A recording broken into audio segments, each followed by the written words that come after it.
Elbas FM selalu mengudara untuk Anda.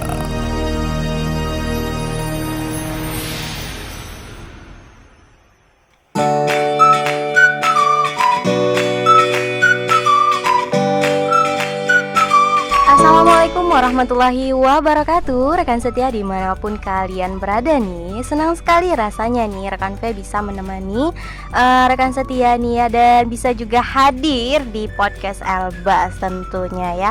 Tentunya kita ada di ruang psikologi yang mana nantinya kita akan membahas mengenai kesehatan mental nih rekan setia ya. Jadi pada kali ini ada narasumber kita nih yang sangat luar biasa nih ya. Nanti kita akan kenalan dulu nih siapa beliau. Beliau ini merupakan dosen psikologi pendidikan Islam di UINPAS nih. Kita langsung saja sapa ya, Dr. Nelly Maharyati MSI. Selamat sore nih Bu. Selamat sore. Apa kabarnya nih Bu? Alhamdulillah sehat. Alhamdulillah. Bagaimana keadaan mentalnya nih Bu? Sehat, luar biasa. Alhamdulillah ya. Iya. Masih sehat ya Bu ya? Masih aman? Aman dong. Aman. Oke. Ini mengenai kesehatan mental, kita mau membahas yang mananya nih Bu? Oke. Ini kebetulan kan kemarin waktu Memuarda ngundang untuk ngisi podcast di sini. Kebetulan saya ingat kalau kita tanggal 10 Oktober kemarin baru memperingati Hari Kesehatan Mental. Iya, betul. Mental apa? Dunia. Kesehatan mental dunia. Jadi saya kepikiran ke sana, yaudah kita membahas ruang psikologinya, membahas tentang kesehatan mental, bagaimana sih mental yang sehat, apalagi di saat COVID ini ya. COVID yang alhamdulillah sudah mulai menjauh dan semoga tidak kembali lagi.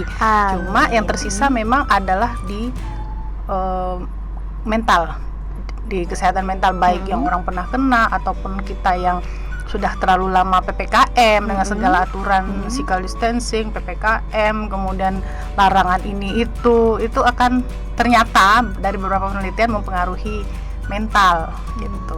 Jadi saya pikir kita berbicara atau kita mengangkat tentang kesehatan mental, kebetulan juga Ibu semester ini megang mata kuliah itu juga, kesehatan mental. Oh iya, jadi pas agak nyambung ya, gitu kan. Iya, nyambung banget gitu. Nanti kita akan melihat tentang mental yang sehat itu seperti apa dulu kan, kemudian bagaimana menjaga kesehatan mental supaya tetap sehat. Apa bedanya kesehatan mental sama orang yang sakit mental, itu ada beda rupanya gitu.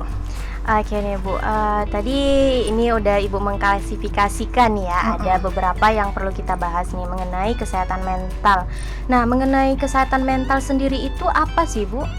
Oke, yang disebut dengan kesehatan mental itu artinya orang yang memiliki sehat batin ya, kemudian sehat juga cara berpikirnya, dia tenang, tentram, sehingga di dalam kesehariannya dia bisa melakukan aktivitasnya itu. Jadi orang yang mentalnya sehat itu orang yang memiliki kondisi jiwa, fisik ya sehat, sehingga dia bisa melakukan aktivitas sehari-hari tanpa mengalami gangguan seperti susah menyesuaikan diri, kemudian terlalu sering pusing. Itu salah satu ciri kemungkinan adalah dia sedang sakit, sedang mengalami mental illness. Sekarang kan yang ada tren itu adalah terkena bipolar gitu ya, kemudian ADHD atau ada penyakit mental lain. Tapi yang saya sering dengar sekarang ini bipolar gitu ya, gara-gara siapa artis itu yang kena Marshanda. Nah, jadi itu terkenal banget itu, jadinya jadi naik daun. Bipolar itu salah satu mental illness, sakit mental. Akibat tidak bisa menyeimbangkan antara brainnya, pikiran dan hati, fisik dan psikisnya. Tentu penyebabnya juga ada, nanti kita lihat apa sih penyebab. Nah, mengenai ini tadi, mengenai kesehatan mental tadi, kita kan berarti kesehatan yang jasmani, rohani, luar dan dalam ya, intinya nih ya Bu ya. Nah, bagaimana kalau melihat Ibu kan dosen ya, dosen dari UINPAS nih. Kalau kesehatan mental anak UINPAS ini rata-rata gimana nih Bu? Oke, kalau yang saya amati ya kebetulan apalagi di FUAD itu saya amati, alhamdulillah walaupun berasal dari berbagai macam background ya, ada yang dari selatan, barat, ada yang dari daerah jauh juga, Linggau dulu. Sekarang kan di IAIN udah lumayan terbuka semenjak pendaftarannya udah secara online itu, makin bervariasi. Itu so far saya belum menemui ya, saya nggak tahu ya kalau dosen-dosen psikologi lain, tapi saya selama ini belum mendapat laporan mahasiswa yang mengalami mental illness itu belum. Alhamdulillah ya, artinya masih bisa terkontrol.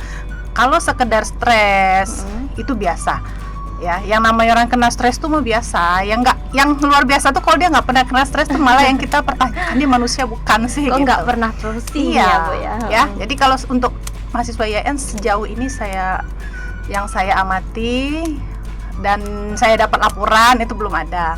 Atau karena memang kita belum punya semacam lembaga ini unit, itu saya juga nggak paham, tapi insya Allah baik-baik aja kok. Karena saya awali dari mahasiswa ibu sendiri yang PA saya ya. Kebetulan saya juga lumayan, PA-nya ada hampir lebih lah 50 gitu PA yang itu kebetulan yang saya naungi. Alhamdulillah masih sehat ya Bu mentalnya? Belum ada, padahal sudah saya wanti-wanti dari pertama mereka datang itu. Posisi saya PA itu kan mewakili orang tua mereka, jadi apapun kecuali soal biaya ya saya bilang gitu. Itu silakan menghadap ibu. Tapi alhamdulillah paling ya gagal stres itu ketika sudah masuk semester akhir, karena sudah mulai bingung memilih tugas akhir ya, skripsi dan segala macamnya seperti itu. Nah, ini mengenai kesehatan mental ini ada jenis-jenisnya nggak nih Bu? Oke. Kalau jenis itu nggak ada ya, belum ada, cuma itu tadi paling yang kita lihat adalah bagaimana sih ciri-ciri ya, ciri-ciri ketika orang itu sudah bisa kita katakan mental illness atau sakit mental. Ya, pertama dia sulit mengendalikan diri ya, sulit mengendalikan emosi. Ya, itu kan kalau kita stres itu kan kita sulit ya mengendalikan emosi. Kemudian ada mengendalikan nafsu makan. Ya, perempuan nih kalau misalnya lagi sedih itu pasti. Kemudian ada sulit berpikir. Ya kan? Pernah nggak ngalami itu? Iya, pernah sekali Bu. Bahkan sering nih ya. Sering ya. Kemudian juga suka withdrawal, menarik diri dari orang lain. Nah, kalau udah muncul gitu ya Bu. Pengennya aku pengen sendiri lah. Nah, kalau sering muncul itu tanda-tanda kita sedang terkena kesehatan mentalnya terganggu. Nah, cuma itu nggak boleh kita denial, nggak boleh kita tolak, tapi kita terima. Cuma kan kita udah tahu nih kesehatan mental aku kayaknya lagi kena nih, gue lagi kena mental nih.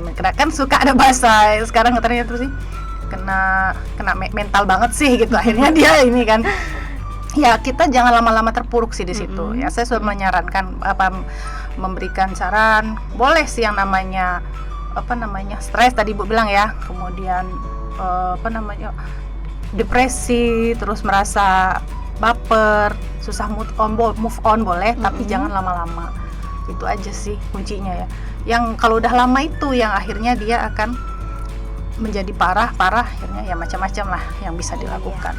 Ini kan Bu sebagai mahasiswa, mungkin sudut pandang Ibu bagaimana melihat mahasiswa ini yang dibebankan tugas, kemudian juga ada juga belum lagi beban dari rumahnya gitu kan Bu. Nah, jadi itu kan mungkin bisa terganggu mentalnya nih Bu. Dan kadangkala dosen itu tidak mau tahu juga nih Bu mahasiswa ini bagaimana di rumahnya atau mentalnya terganggu di rumah, kemudian ditambah lagi nih Bu di kampusnya gitu kan Bu. Nah, jadi bagaimana nih Bu pandangannya Bu? Oke. Memang kalau ngadapin mahasiswa itu beda sama kita ngadapin atau guru di PAUD gitu ya, yang seringkali karena belum ngajar PAUD juga, mereka selalu mengatakan bahwa tidak hanya komunikasi dengan guru, tapi harus orang tuanya sudah dilibatkan juga. Nah, kalau udah level mahasiswa ini kan agak susah. Orang tua harus dosen ini harus komunikasi sama sama orang tua juga, itu memang susah. Nah, tinggal memang balik ke dosennya. Bagaimana, apalagi saya hubungkan dengan perkuliahan yang online ini ya. Paling ya dosennya yang memang harus lebih fleksibel. Ya, harus lebih fleksibel. Dan kepada orang tua sih saya pesankan nggak usah ekspektasi yang terlalu tinggi di masa pandemi ini. Ini baik orang tua yang mahasiswa, yang anaknya udah mahasiswa maupun sekolah ya. Kalau dulu kan ekspektasinya anaknya harus juara, harus ranking. Nah, kalau dalam masa pandemi ini kita sulit untuk memberikan target yang terlalu tinggi. Ya karena kondisi belajar aja online, ketemu tatap muka enggak, kan penilaian itu tidak hanya di kehadiran kan, di attitude juga dinilai, kemudian bagaimana keaktifan juga dinilai. Kalau online ini kan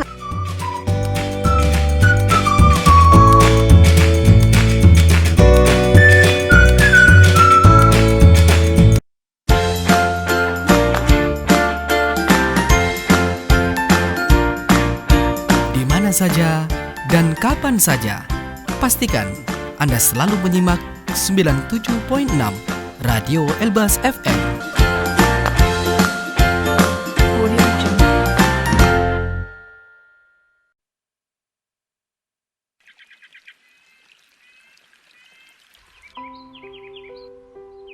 Kicauan ini terancam tak terdengar lagi, karena saat ini hampir 250 spesies burung di Indonesia terancam punah.